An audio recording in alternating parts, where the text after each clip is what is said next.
E aí, tudo bem? A acentuação em português às vezes parece um quebra-cabeça, né? Especialmente depois que o novo acordo ortográfico entrou em cena. Muita coisa mudou e, vamos ser sinceros, gerou uma baita confusão. Mas olha, a verdade é que entender essas mudanças pode ser mais simples do que a gente imagina. E é isso que a gente vai fazer aqui: desvendar as três principais alterações que mexeram com palavras que usamos todo santo dia. Então, vamos começar com aquela dúvida que, olha, pega muita gente.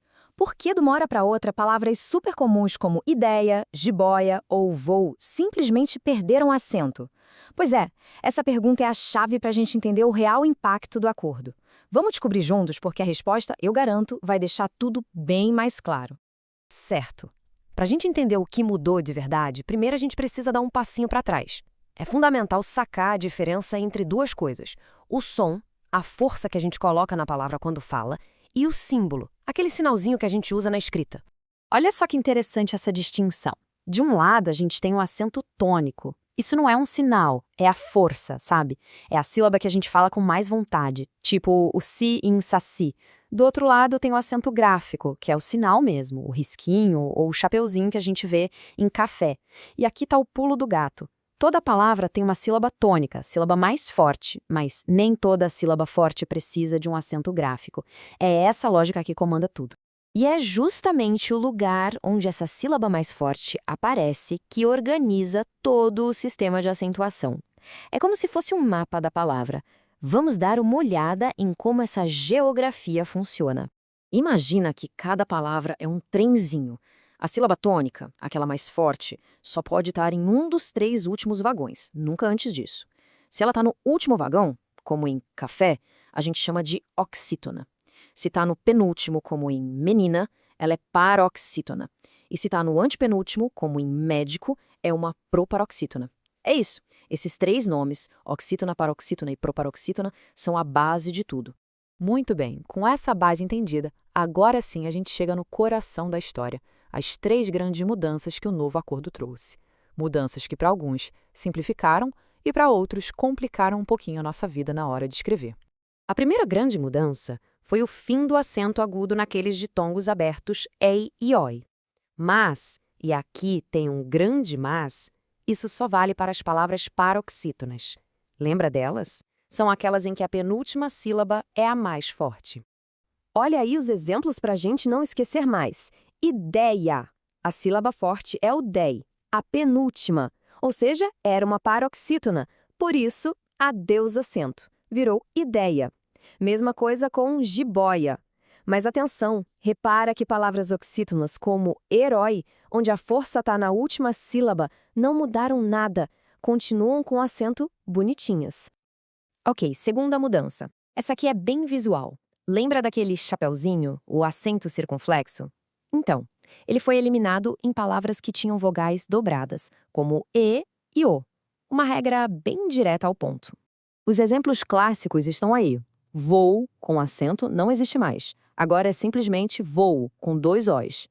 E o verbo crer na terceira pessoa do plural? Antes era creem, com o chapeuzinho. Agora, creem, com dois Es. Essa é uma mudança fácil de guardar, né? E vamos para a terceira e última grande mudança. Essa aqui acabou com um acento que existia só para diferenciar uma palavra da outra, mesmo que elas fossem escritas do mesmo jeito. O caso mais famoso de todos é o do verbo para. Antigamente, a gente usava o acento para saber se estávamos falando ele para o carro, o verbo, ou vou para a casa, a preposição. Agora, acabou. As duas palavras são escritas exatamente do mesmo jeito. Para. Como a gente sabe a diferença? Pelo contexto da frase. Não tem outro jeito. Beleza, as três maiores mudanças já foram, mas agora vamos entrar naquelas coisinhas que ainda confundem, sabe? São os detalhes, as pegadinhas que podem nos derrubar na hora de escrever. Fica de olho. Bora para um jogo rápido de pegadinhas, então? Primeiro caso. Hífen, no singular, tem acento, mas o plural, hífens, não tem. Por quê? Porque a regra das paroxítonas que terminam em ens diz que não leva acento. Segundo caso. Feiura e bocaiúva. A gente fala o U forte, mas não tem acento. A regra aqui é que o U tônico não é acentuado se ele vem logo depois de um ditongo. Agora, olha o Piauí. Aqui tem acento. É porque a regra da oxítona que termina em I é mais forte. Ela ganha da outra regra. E para fechar, um alerta. 2 acentos diferenciais sobreviveram bravamente. Pôde, para mostrar que o verbo está no passado, e por, o verbo, para não confundir com a preposição por. Esses continuam aí. Ufa, é bastante detalhe, né?